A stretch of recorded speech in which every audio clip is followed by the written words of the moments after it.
Malawakang tree planting activity ang isinagawa sa Mexico, Pampanga. Mahigit 300 seedlings ang itinanim. Nilahukan nito ng ilang government at non-government organizations at suportado ng ilang kinatawan ng Malaysian at Mexican Embassy.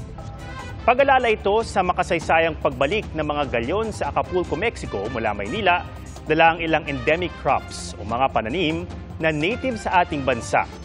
Ito raw ang may tuturing na pagpasok natin sa global food trade noong 1565. Palala rin ito na tungkulin natin pangalagaan ang ating mundo at isang paraan dito ang pagtatanim. Mga kapuso, sama-sama tayong maging saksi. Mag-subscribe sa GMA Integrated News sa YouTube at para sa mga kapuso abroad, samahan niyo kami sa GMA Pinoy TV at sa www.gmanews.tv.